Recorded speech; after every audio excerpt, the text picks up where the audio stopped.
จะได้ทุกอย่างในเมื่อเวลาที่จะพร้อมและคู่ควรเท่านั้นพอได้ฟังคำนี้หลายๆคนจะคิดเถียงอยู่ในใจว่าข่อยก็อยากได้นะเดี๋ยวนี้ข่อยก็อยากมีเงินนะเดี๋ยวนี้ข่อยแฮงก็มีหนี้มีสินข่อยแฮงอยากปลดหนี้อยากปลดสินข่อยแฮงก็มีเงินข่อยแฮงก็บ่มีเงินเนาะข่อยพร้อมแล้วนะที่จะเอาเงินน่ะจำนวนนั้นหลายคนอาจจะเถียงขึ้นมาจังซี่แต่ฮู้บ่ว่ามีคำหนึ่งที่ฮัสอีเกอร์เขียนไว้ว่ารายรับของเจ้าจะสูงขึ้นเท่ากับการเติบโตของเจ้าหมายความว่าเมื่อใดก็ตามถ้าหากว่าเฮายังบ่ทันได้คู่ควรที่จะได้สิ่งนั้นแม่นว่าความต้องการเฮาอยากได้แต่อารมณ์ความรู้สึกความกังวลความอีสังเขาจะความเดือดเนื้อเนาะร้อนใจเอาง่ายๆก็คือการควบคุมอารมณ์การปรับสติการมีสติระมัดระวังตัวการควบคุมอารมณ์ได้การมีความสุขการมีพลังงานที่ดีการมีพลังงานที่บวกมันยังบ่ทันเกิดในตัวเจ้าแสดงว่าเจ้ายังบ่ได้มีความพร้อมพอ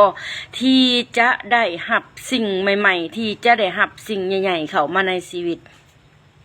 อยู่ในนั้นเพิ่นจะบอกเฮาว่าเมื่อใดก็ตามถ้าเฮาเริ่มเติบใหญ่ปัญหาน่ะมันจะคอยเริ่มมาหาเฮาคือมันจะใหญ่ขึ้นตามขนาดเม็ดเงินของเฮาฉะนั้น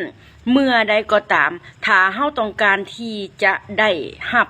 จำนวนเงินที่หลายขึ้นคือกับเศรษฐีที่เขาเจ้าคิดสมองเศรษฐีของเขาเจ้าจะเก็บอย่างมีความระมัดระวังเขาเจ้าจะเก็บความคิดอย่างให้มันสมดุลให้มันสามารถควบคุมทุกสิ่งทุกอย่างได้สมองของเศรษฐีจะควบคุมปัญหาได้สมองของเศรษฐีจะจัดการปัญหาได้เมื่อใดก็ตามที่เจ้ายังบ่ได้บ่ทันได้เอิ้นตัวเองว่าเป็นเศรษฐีหรือจะเอิ้นว่าตัวเองเป็นเศรษฐีก็ตามถ้าหากว่าเจ้าจัดการอารมณ์ของเจ้าบ่ได้แสดงว่าเจ้ายังบ่ได้คู่ควรทุกสิ่งทุกอย่างถ้าสมมุติว่าเงินเฮาที่หาได้มาเลยเดี๋ยวนี้หาได้มาหลายๆแต่สุดท้ายมันก็จ่ายออกไปโดยบ่ฮู้ต้นปลายสาเหตุหรือจ่ายออกไปแบบฟุ่มเฟือยบ่ได้มีเหตุผลนั่นคือสิ่งที่มันเป็นไปเพราะบางคนก็อาจจะได้เงินมาโดยที่ตัวเองยังบ่ทันได้พร้อมคือตัวเองยังเป็นคนที่คิดลบอยู่ตัวเองยังเป็นคนที่บ่ได้เป็นคนที่มีพลังลบหลายๆอยู่ในกระโตอยู่ฉะนั้นมันจะเฮ็ดให้เพราะว่าพลังเงินพลังงานบวกมันจะดึงเข้ามาหากันถ้าหากว่าพลังลบหลายๆเนาะมันก็จะบ่มีมันก็จะบ่เหลือเฟือมันก็จะบ่มั่งคั่งเนาะเพลงอยากฝากไว้เพียงแต่ซ้ำนี่แหละ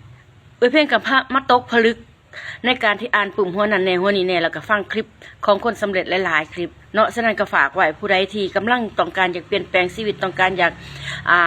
หาผลลัพธ์ใหม่ๆให้กับตัวเองก็อย่าลืมเขาไปเรียนรู้ในทุกสิ่งทุกบอนที่เกี่ยวของกับการเงินที่เกี่ยวของกับการเฮ็ดธุรกิจที่เกี่ยวของกับการเปลี่ยนแปลงความคิดของตัวเองเนาะฉะนั้นเพลงขอฝากไว้สำหรับทุกคนเนาะบ๊ายบ